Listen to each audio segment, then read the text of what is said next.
పనులు చేయకుండా చేసే పని క్రమంగా, ఏ పని ఆ రోజు చక్కగా చేసి, కొందరు బాగుపడరు. ఎందుకంటే నిన్నటి పని ఈరోజు పని రేపు అని వాయిదా వేస్తూ ఇంటిని చక్కబెట్టుకోకుండా దేవుడు దిగి రావాలి మమ్మల్ని ఆశీర్వాదించాలి, అది కాని పని. కాబట్టి పరిశుద్ధ గ్రంథం అంటుంది, సోమరి ఆశపడను కానీ వానికి ఏమీ దొరకదంట. సామెతలు 13:4 సోమరి ఆశపడతాడు కానీ వానికి ఏమీ దొరకదు, శ్రద్ధ గలవాడు పుష్టిగా ఉంటాడని వాక్యంలో ఉంది. మరొక వాక్యము సామెతలు 15:9 సోమరి మార్గము ముళ్ళ కంచె. సోమరి మార్గము ముళ్ళ కంచె. విత్తులు వేయు కాలమున సోమరి దున్నడాడు. ఎప్పుడైతే విత్తులు వేయాలనో భూమిని సేద్యపరిచి విత్తులు వేసుకుంటే కోత కాలము పంట కోస్తాడు కదా. కన్నీళ్ళు విత్తుడు వాడు సంతోషంతో పంట కోస్తాడు. పిడికెడు విత్తనములు పట్టుకొని ఏడ్చు పోవాడు ఆనందగానంతో పనులు మోసుకొని వస్తాడు. కానీ సోమరి చురుకుతనం లేదు, పని చేయడు, బద్ధకస్తుడు. కాబట్టి విత్తే కాలంలో విత్తాడు, కోసే కాలంలో కోయడు, చేతికి పంట రాదని మనం చూస్తున్నాం. మరి ఒక మాట సామెతలు 23:21 ఉంది, సోమరి నిద్రమత్తు చింపిరి గుడ్డలు ధరించుటకు కారణమవుతుంది అనే మాట మనం చూస్తున్నాం. ఒక మాట సామెతలు 24 కూడా గుర్తు చేస్తాను.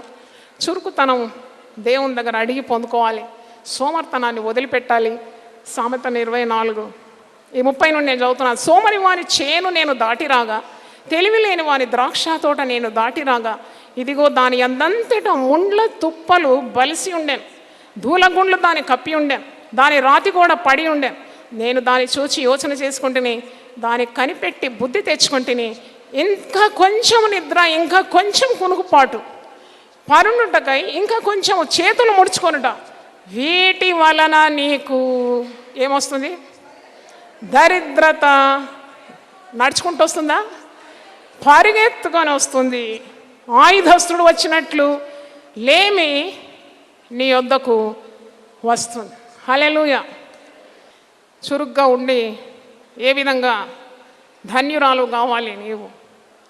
ఒకటి, నేను కొన్ని కార్యాలు మీకు చెప్తాను, దాదాపు ఒక 10 కార్యాలు చెప్పేస్తాను. ఒకటి, చురుకుగా ఉండట గొప్ప భాగ్యం అని నేర్చుకున్నాం. నువ్వు ప్రార్థన చేయాలి. ఆ ప్రార్థన చేయడానికి ఉదయం లేవాలి. Make it a habit. ఒక్కొక్క రోజు అరగంట ముందు లేచి అలవాటు చేసుకో. తప్పకుండా నువ్వు 4 గంటలకు లేచి మొరపెట్టే దినం దేవుడు నీకు అనుగ్రహిస్తాడు. దేవా, నేను ఇలాగే ప్రార్థన చేస్తాను. రాత్రి తండ్రి చాలా అలసిపోయినాను సేవ చేసి, అబ్బా చింతపండు చితగొట్టినట్టు నన్ను సేవలో చితికిపోయినారయ్యా, నాకు శరీరంలో త్రాణి లేదు, నాకు శక్తి దయచేయి. సొమ్మసిల్లిన వారికి ఆయన ఏమిస్తాడు? శక్తినిస్తాడు. బలహీనులకు ఆయన బలాభివృద్ధి కలుగజేస్తాడు. తొట్టిల్లిన వారిని ఆయన దృఢపరుస్తాడు. కాబట్టి ప్రార్థన చేస్తాను, దేవా కొన్ని దూతలను పంపు, నాకు సహాయం కావాలి. యెహోవా యందు భయభక్తులు గల వారి ఉండు, తమ దూతలు కావాలి ఉండి వారిని రక్షిస్తాయి కదా. ఉదయం లేచి నన్ను తట్టి లేపడానికి మనం అడగాలి. You have to indent for angels. తప్పకుండా నిన్ను సహాయం చేసి నిన్ను బలపరిచి, ఎందుకంటే యేసు ప్రభు గెత్సెమనే తోటలు కూడా ప్రార్థన చేస్తూ బలహీనుడైనప్పుడు పరలోకం నుండి దూత దిగి వచ్చి ఏం చేసింది? బలపరిచ. ఎస్తేరు ఆమె హెబ్రీ స్త్రీ, ఆమె యూదులు రక్షణార్థం 3 దినములు ఉపవాసం ఉండి తన పనికెత్తలతో కలిసి ప్రార్థించి ప్రార్థన చురుకైన స్త్రీ. నేను రాణి కదా, ఇక నాకేంటి అని అనుకోలేదే. ఒక అనాథ దేవుడు దీవిస్తే రాణైంది, తల్లిదండ్రులు లేని దిక్కుమాలినది దేవుడు అంతగా ఆశీర్వదించి మరి రాణి స్థానానికి వచ్చినప్పుడు తన ప్రజల రక్షణార్థం 3 దినములు ఉపవాసం ఉండి పనికత్తులతో కలిసి ప్రార్థించి రాజు సన్నిధికి వెళ్తాం. చూడండి ఎంత చురుకైన స్త్రీ, జ్ఞానం గల స్త్రీ, శక్తి గల స్త్రీ. నేను నశించినా షీస్ టేకింగ్ ఎ ఛాలెంజ్ అన్నమాట. మన జీవితాలు కూడా సవాళ్ళతో కూడా ఉండాలి. అదే you should be a risk taker. ఒక సవాల్గా బ్రతకాలి. ఎప్పుడు అదే మాదిరి బ్రతకడం, ఏ సవాళ్ళు ఎదుర్కోకుండా ఉన్న జీవితం కోరుకోకూడదు స్త్రీలు ముఖ్యంగా. So look at Esther, she's taking a challenge, a risk. వెళ్ళకూడని సమయంలో రాజు సన్నిధికి వెళ్ళాలి. రాజు ఎస్తేరును చూడగానే ఏం కలిగిందట? దయ. హల్లెలూయా. ఎస్తేరు ప్రార్థనతో వెళ్ళింది రాజు సన్నిధి. ఎస్తేరును చూడగానే రాజుకు దయ పుట్టినట్టు చూస్తున్నాం. హన్న, ఆమె కూడా ఇశ్రాయేల్ స్త్రీ కదా, గొడ్రాలు. నేను గొడ్రాలను, నాకు పిల్లలు లేరు అని భర్త మీద ఏడవడం, తన రాత బాగలేదని తలగొట్టుకోవడం కాదు. She went in to the house of the lord. దేవుని ఆలయంకి వెళ్ళింది, అక్కడ ప్రార్థన చేసింది. బహుదుఃఖాక్రాంతురాలై తన లోటును దేవునికి తెలియజేసింది. దేవుడు సంతానం ఇచ్చినాడు, గర్భం తెరిచినాడు. ఇశ్రాయేల్లోకి వెళ్ళిన గొప్ప ప్రవక్త సమూయేలుకు తల్లిగా మారింది. చప్పట్లు కొట్టి దేవుని స్తుతించాడు. ఆమె సమూయేలుకు మాత్రం కాదు, మరి 5గురిని కూడా కన్నదని వాక్యంలో ఉంది. గొడ్రాలు 7 పిల్లలను కంటుందని పాట పాడుతుంది.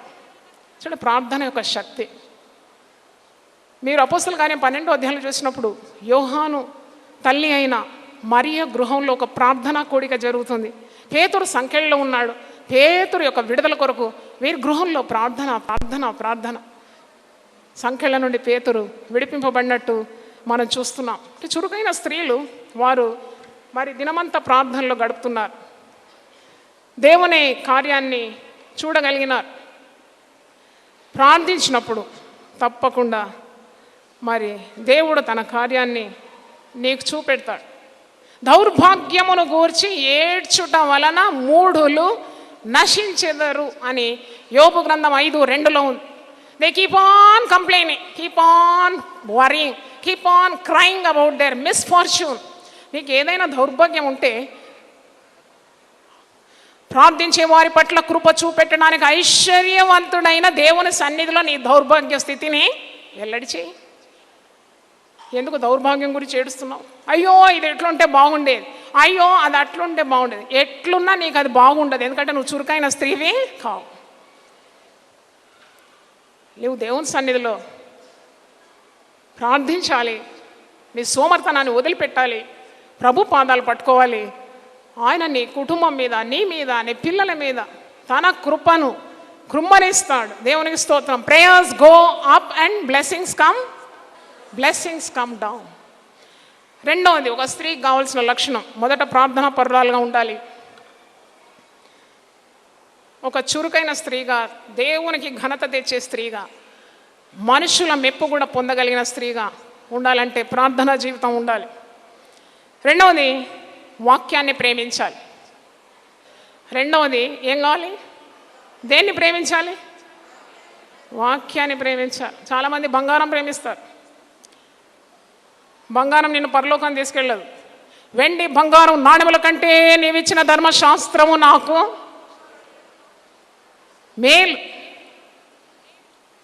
దేవుని వాక్యం మాట్లాడుతుంది నీతోటి. బంగారం మాట్లాడుతుందా?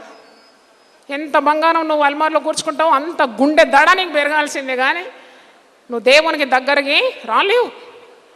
వేల కొలది వెండి బంగారు నాణెముల కంటే నువ్వు ఇచ్చిన వాక్యము నాకు మేలయ్యా. నీ వాక్యము నా పాదము నాకు దీపము, అది నా త్రోవకు వెలుగై ఉందయ్యా.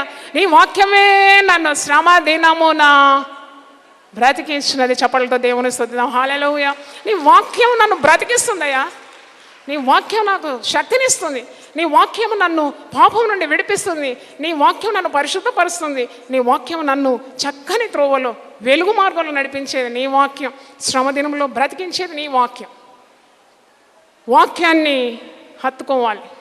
మరియ స్త్రీలలో ఆశీర్వదింపబడింది.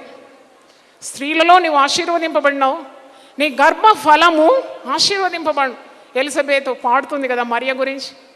స్త్రీలలో ఇంత ఆశీర్వదింపబడింది. ఆమె రహస్యం ఏంటి? లూకా సువార్త 2:19లో ఉంది ఆమె రహస్యం. ఆమె దేవుని మాటలన్నీ తన హృదయములో భద్రము చేసుకొని. చప్పట్లతో దేవుని స్తుతించండి. హల్లెలూయా. దేవుని మాటలు భద్రం చేసుకో. బా, దేవుని మాటల మూట ఉండాలి. నీ గుండె నిండుగా దేవుని వాక్యం ఉండాలి.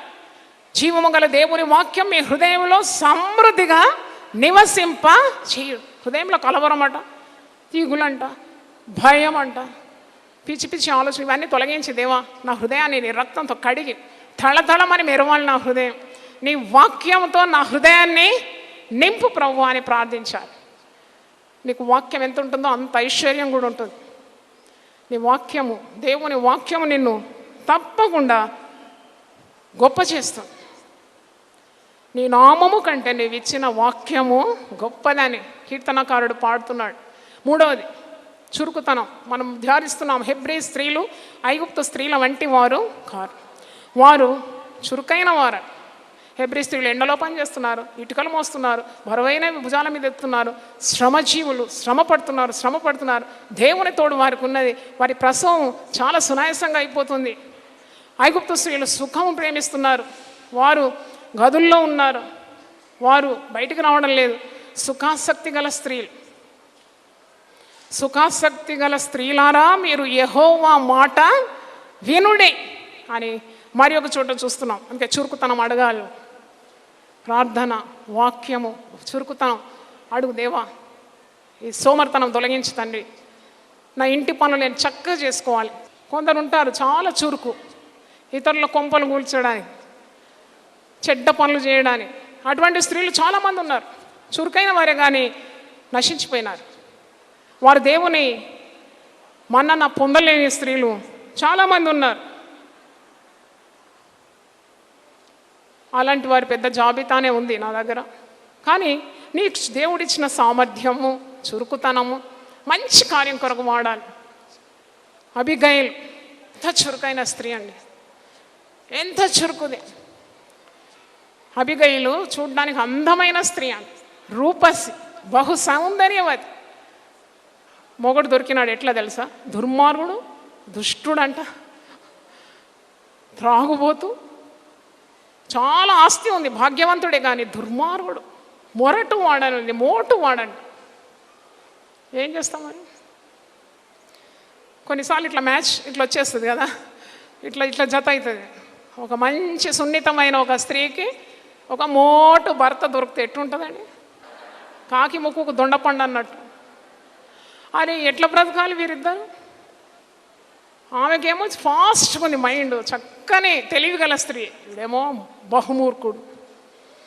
దావీదు వస్తున్నాడు 400 మందితో కుటుంబాన్ని నశింపజేయడానికి వస్తున్నాడు, యుద్ధానికి వస్తున్నాడంటే వీడికి అస్సలు బాధే లేదు. దావీదు ఎవడు, యెష్షయి కుమారుడు ఎవడు? చూడండి, ఇలాంటి మాటలు మాట్లాడే మగవాళ్ళతో కాపురం చేసే స్త్రీలు ఎంత చురుగ్గుంటే ఆ కుటుంబాలు పైకి వస్తుంది, దేవునికి దగ్గర అవుతుందో మీరు ఆలోచించండి. ఆ భర్తకు మారు మనసు లేదు, వాడు దుర్మార్గుడు, మూర్ఖుడు అయితే ఎంతగా ఈ స్త్రీ దేవునికి దగ్గర ఉండి చురుగ్గా ఉండి ప్రార్థన చేసి వాక్యంలో ఎంత జ్ఞానం కలిగి దేవుని యొద్ద నుండి ఆశీర్వాదాలన్నీ పొందుకొని తన కుటుంబాన్ని చక్కగా ఏం చేస్తుంది? కట్టుకుంటుంది. హల్లెలూయా. అబిగయలు చురుగ్గా ఉండి వెంటనే గార్ధబం మీద ఎక్కి ఆమె తీసుకుపోయిన సామగ్రి అంతా ఇక్కడ ఉంది. 1 సమూయేలు గ్రంథం 25వ అధ్యాయం ఒకసారి తీయండి, నేర్చుకోండి. అంటే మన యజమానుడు బహు పనికి మాలిన వాడు, ఎవరిని తనతో మాట్లాడనీయాడు. అందుకు అబిగయలు నాబాలుతో ఏమీ చెప్పక త్వరపడి 200 రొట్టెలను, ద్రాక్షారసపు తిత్తులను, వండిన 5 గొర్రెల మాంసమును, 5 మారిగల వేచిన ధాన్యమును, 100 ద్రాక్ష గెలలను, 200 అంజూరపు అడలను గార్ధముల మీద వేయించి, మీరు నాకంటే ముందుగా పోవుడి, నేను మీ వెనక నుండి వచ్చేదని తన పనివారికి ఆజ్ఞ ఇచ్చి గార్ధబం మీద ఎక్కి పర్వతపు లోయలోనికి వచ్చుండగా దావీదు అతని జనులను ఆమెకు ఎదురుపడినారు. ఒకసారి హల్లెలూయా గట్టిగా చెప్పండి. హల్లెలూయా చెప్పడం నేర్చుకోండి. నోరు బాగ్గా తెరుము, నేను దాన్ని నింపుతాను. 2 చేతులు ఎత్తి హల్లెలూయా గట్టిగా చెప్దామా? హల్లెలూయా. Very good. మరి ఇక్కడ నేర్చుకుంటే కదా అక్కడ పోయినాక అది 24 గంటలు అదే పని. అక్కడ నిత్యము దేవుణ్ణి స్తుతించాలి కదా, మనం అలవాటు పడాలి. హల్లెలూయా. అంటే ఎంత చురుకైన స్త్రీ, ఎంత చురుకైన స్త్రీ.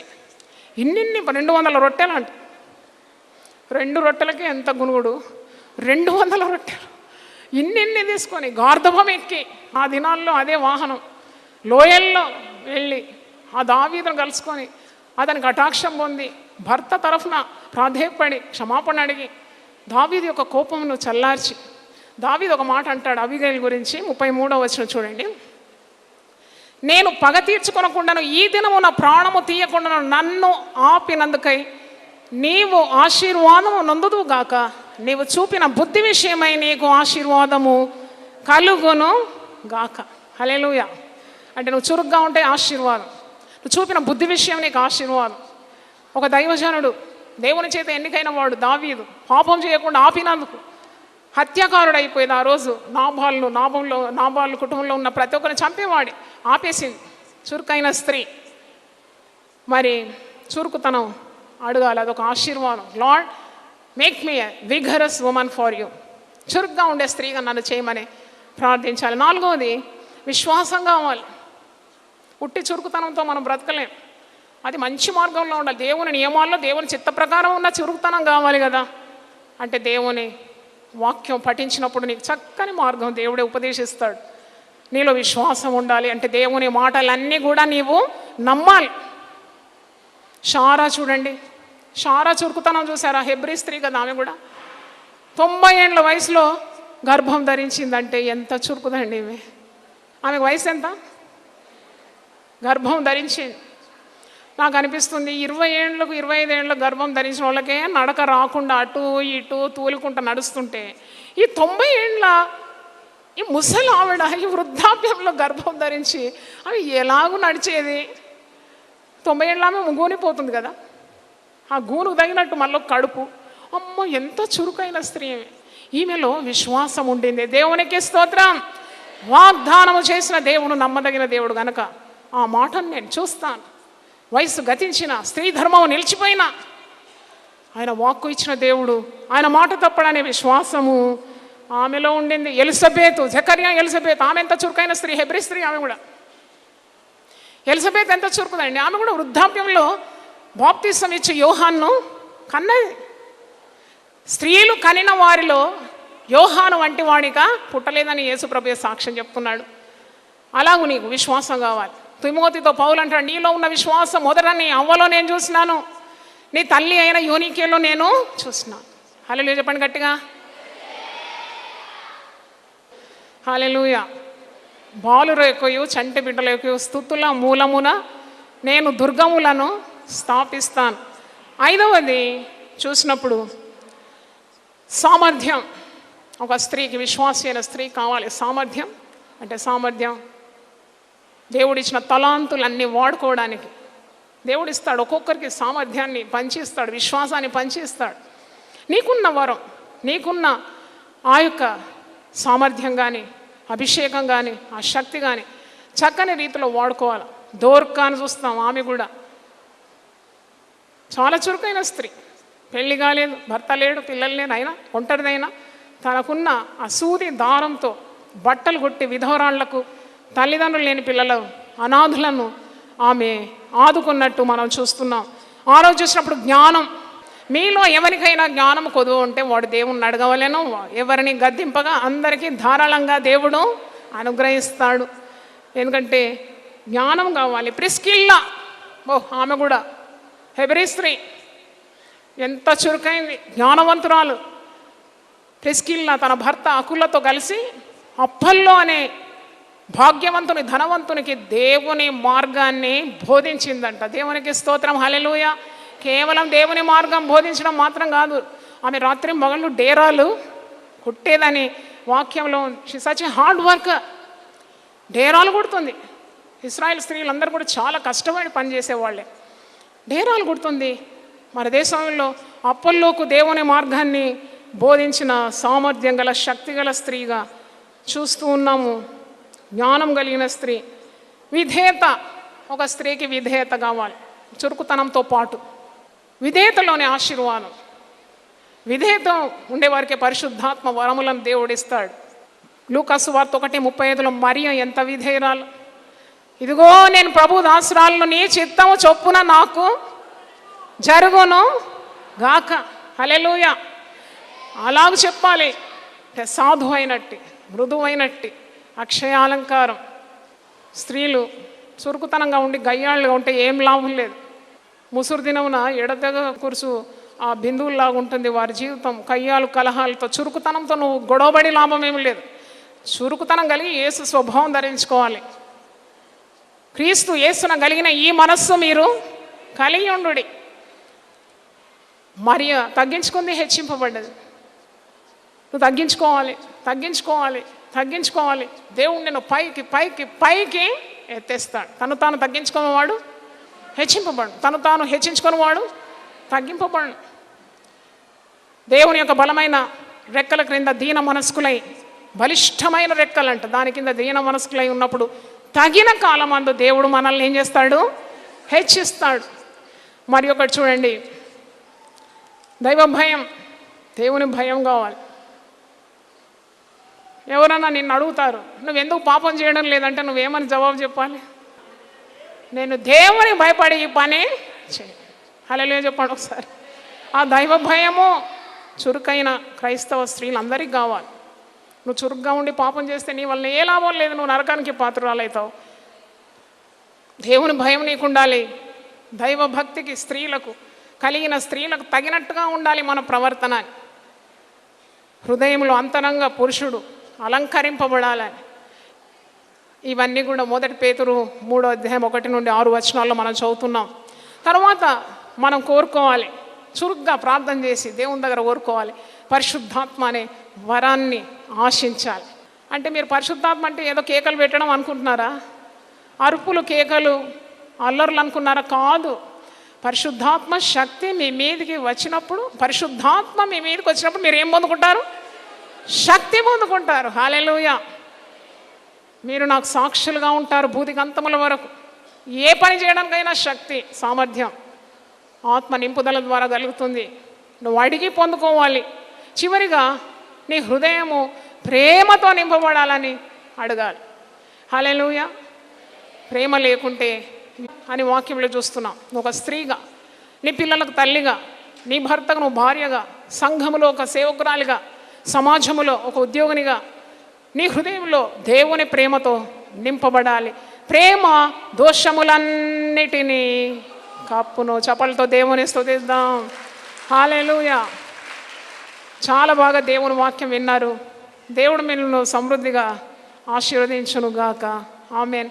హల్లెలూయా. ప్రార్థన చేసుకుందాం. హల్లెలూయా. స్తోత్రం. ప్రతి ఒక్కరు కూడా ప్రార్థించండి. ప్రభువా, నీ చిత్తంలో ఉన్న స్త్రీల వలె మేము ఉండడానికి కృప దయచేయండి. హెబ్రీ స్త్రీలు ఐగుప్తు స్త్రీల వంటి వారు కారు, వారు చురుకైన వారని వాక్యంలో చూస్తున్నాం. ఎంతోమంది హెబ్రీ స్త్రీలను మేము జ్ఞాపకం చేసుకున్నాం. మిరియం, యాకోబేద్, షారా, దెబోరా, హుల్డా ఇలాంటి వీర వనితలు వాక్యంలో చూస్తున్నాం. క్రొత్త నిబంధనలో కూడా స్త్రీలు ఎంత చురుగ్గా దైవ కార్యాలు చేసినారు. వారి గృహాలు, వారికి ఇచ్చిన బాధ్యతలు ఎంత నమ్మకంగా చక్కగా చేసినారు. నీ నామానికి ఘనత తెచ్చినారు. ప్రభువా, అట్టి స్త్రీలందరూ మాకు మాదిరికరంగా ఉన్నారు. మాకు అలాంటి స్వభావం దయచేయమని ప్రార్థిస్తున్నాను. మేము ధ్యానించిన 10 గుణాలు కూడా మాకు దయచేయండి. ఈరోజు దేవుని వాక్యం విన్న ప్రతి ఒక్కరిని మీరు దర్శించినారు కనుక నీకు స్తోత్రం ప్రభువా. ప్రతి ఒక్కరి కొరకు నీ దాసురాలు నేను ప్రార్థిస్తున్నాను. వారి హృదయంలో ఉన్న వేదన, భయము, భీతి ఇవన్నీ మీరు వాక్యం ద్వారా తొలగించినారని నేను నమ్ముతున్నాను. నీ వాక్కును పంపి నువ్వు బాగు చేసే గొప్ప దేవుడవై ఉన్నావు తండ్రి, నీకు స్తోత్రం ప్రభువా. నీ హస్తము వారి తల మీద ఉంచి వారిని శక్తితో నింపండి. పరిశుద్ధాత్మతో వారిని నింపుమని ప్రార్థిస్తున్నాను. విశ్వాసంతో నింపండి ప్రభువా. నాయన సామర్థ్యము వారికి దయచేయండి, చురుకుతనం వారికి దయచేయండి. ఒక జ్ఞానవంతురాలు తన ఇల్లు కట్టుకుంటుందని వాక్యంలో చూస్తున్నాం. ఉదయకాలం లేచి నీ పాదాలు పట్టుకొని తన కుటుంబంలో ఉన్న సమస్యలన్నింటినీ నీ దృష్టికి తేవడానికి ఉన్న జ్ఞానము దయచేయమని ప్రార్థన చేస్తున్నాను. కృపగల దేవ, వారి కుటుంబంలో ఉన్న అసమాధానము తొలగించండి. కుటుంబంలో ఉన్న అక్కర్లు మీరు ప్రభువా వారికి దయచేయండి అని ప్రార్థిస్తున్నాను. అప్పు బాధలు ఉంటే తొలగించండి, రుణ బాధలు ఉంటే తొలగించండి. శరీరంలో ఉంటే రుగ్మతలు యేసు నామములో గద్దించి బంధిస్తున్నాను. యేసు నామములో స్వస్థత కలుగునుగా కానీ మేము ప్రకటిస్తున్నాము ప్రభువా. కట్లలో ఉంటే ప్రభువా కట్టు తెంపివేయమని ప్రార్థిస్తున్నాను. మంత్రక్రియలు, చీకటి శక్తులు ఉంటే తొలగించమని ప్రార్థిస్తున్నాను. గొప్ప దేవుడవు మాకున్నావు తండ్రి. ఆకాశమందు నీవు తప్ప మాకు ఎవరున్నారు నాయనా? నీవు మాకుండగా ఈ లోకంలో ఏది మాకు అక్కరలేదని దావీదు భక్తుడు చెప్పిన రీతిగా నిన్ను కలిగిన జీవితం దయచేయండి. మా పాలు, మా స్వాస్థ్యము నీవై ఉన్నావు దేవా, నీకు స్తోత్రం ప్రభా. టీవీ ద్వారా దేవుని వాక్యం వింటున్నాం. వారిని అందరినీ మీరు ఆశీర్వదించి వారి ప్రార్థన మనవులను మీరు అంగీకరించి అడుగు వాటన్నిటికంటేను, ఊహించు వాటన్నిటికంటేను అత్యధికంగా నీ బిడ్డలను మీరు ఆశీర్వదించి దీవించుమని యేసు పరిశుద్ధ నామములో అడిగి వేడుకుంటున్నాను తండ్రి. ఆమేన్. దేవుడు మనల్ని సమృద్ధిగా ఆశీర్వదించును గాక. ప్రతిదినం దేవునితో నేను. కుటుంబ వ్యవస్థలు, జీవన విలువలు అస్తవ్యస్తంగా మారుతున్న ఈ రోజుల్లో ప్రభువు దాసురాలు రెవరెండ్ డాక్టర్ జాయ్ చెరియన్ గారు దైవ దర్శనంతో ప్రభువు సన్నిధిలో కనిపెట్టి పొందిన 366 విభిన్న ధ్యానాంశములను ప్రతిదినం దేవునితో నేను అనే పుస్తక రూపంలో ప్రపంచానికి అందించారు. ఇది అనేకుల జీవితాలను ప్రభావితం చేసే ఒక విలక్షణమైన గ్రంథము. పరిశుద్ధాత్మ దేవుడు ఈ పుస్తకమును పఠించే ప్రతి ఒక్కరిని స్పృశించి శక్తితో నింపునుగాక. ఈ పుస్తకాలిప్పుడు అందరికీ అందుబాటులో ఉన్నాయి. ఈ నూతన సంవత్సరంలో దీనిని మీరు ధ్యానించండి, మీ బంధుమిత్రులకు ఆత్మీయ బహుమతిగా అందించండి. పుస్తక ప్రతుల కొరకు సంప్రదించవలసిన ఫోన్ నంబర్లు 9550504718, 9030757571.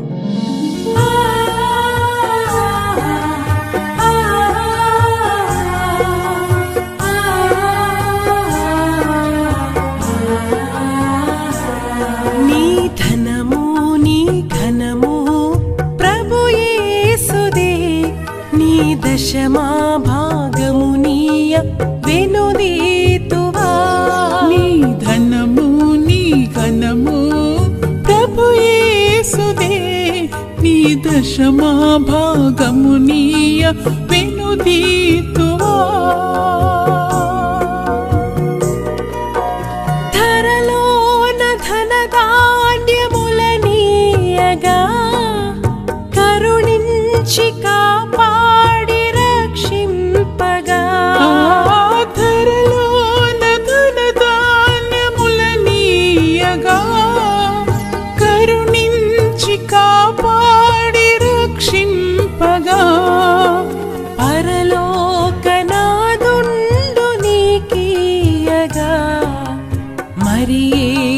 కొరకీయ వెనుదీతువా. పరలోకనాథుండు నీకీయగా మరి యేసు కొరకీయ వెనుదీతువా.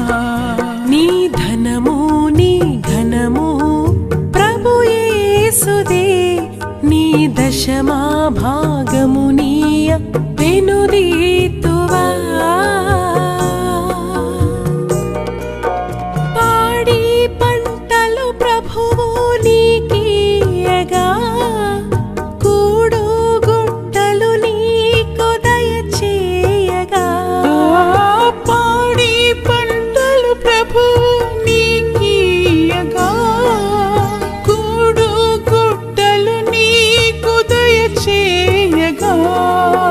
వీడంగ ప్రభు యేసు